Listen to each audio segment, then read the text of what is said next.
Okay guys, so this will be a little bit of a quicker video and a single attempt video because I just don't have the time to try it over and over again. But I wanted to make this review after all because I like this keyboard for so many reasons. I got it along with the Alienware Aurora R5 review unit that I got, and I didn't really know what to expect because I just got it along. I thought, yeah, okay, I can use it, but I actually like it a lot. What is actually really nice, as you can see here at first, and you can't even properly see this, I thought since we have brown switches that these are just Cherry MX Brown. That's just simply what I assumed.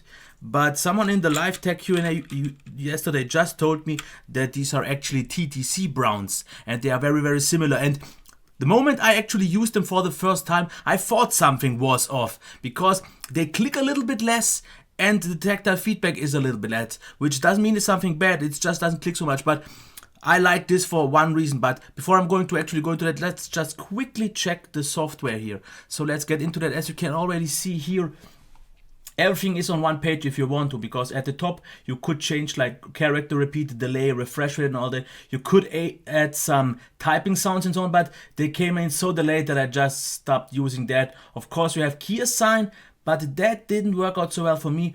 The backlight is definitely very bright and really precisely adjustable, so I definitely like that. That's pretty much mostly already it. But if we go into key assign, what I found to be a little bit disappointing that you can't assign all the buttons. As you can see, only the ones that glow. And usually you have to go into game mode and you can only change the game mode buttons. You can't just switch out, for example, J and K like it's possible on my Razer keyboard. This is something that I would have liked to get. You can only change the game mode function, which is still okay.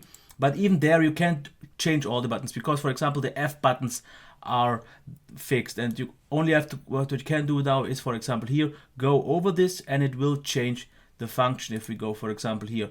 But it doesn't work for some reason on the buttons for me because I'm not sure what I'm doing wrong. I can't place it over or I can't do it like this. So if you maybe know what I'm doing wrong, just let me know because I would like to do it because I like the software otherwise. But if I can't change all the buttons the way I want to, it's just not the same. And as you can already see, this is the backlight on full power. And it's definitely very bright and very evenly lit, and it even brightens up the whole room, which is something that I really personally like all that much. And what I have to do now is a little bit unfortunate, but I have to actually unplug it because I can't type without triggering anything wrong. But I wanted to show off the sound and then go into why I like it so much. Okay, as you can hear now.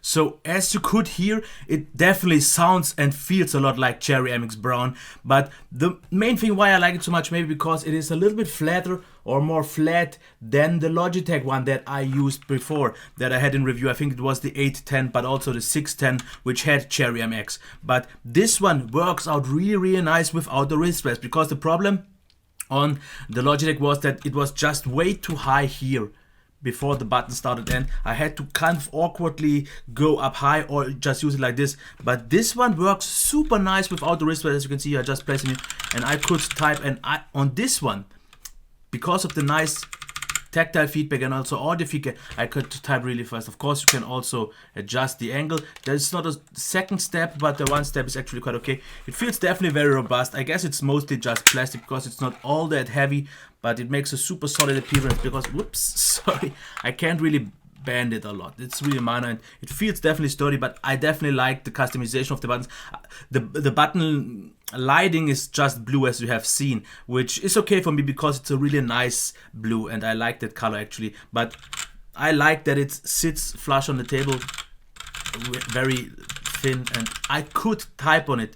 So nice, and I definitely like it a lot. It costed around 100 euros. I'm not quite sure about the US prices, which is almost the same as the Cherry MX version of the Logitech. So I expected this to be a little bit maybe cheaper, but I'm not quite sure because Cherry MX I would have expected are a little bit more expensive. But I don't see an issue in terms of the quality because, like I said, a little bit less if you are quicker of a click feedback. The tactile feedback is absolutely there.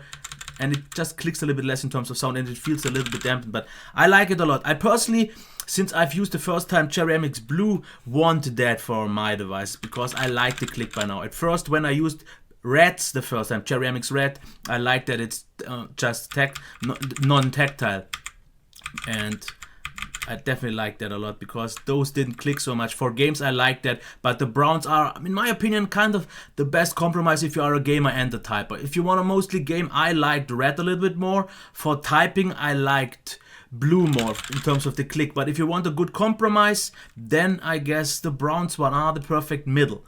Personally, I want that clickety click, and I think my next one will definitely be something that feels or at least sounds a lot like MX Blue, if not blue. But all I can say is for the price of around 100, I really like this one.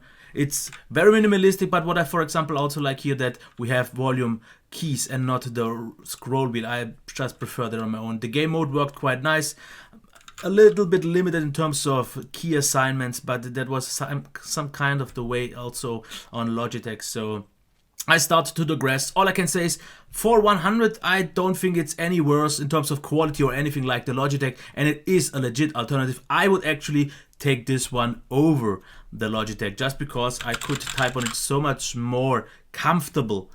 And if, yeah, if there would be a blue version out for this, I would definitely think about getting one. So that's it. I hope you liked it.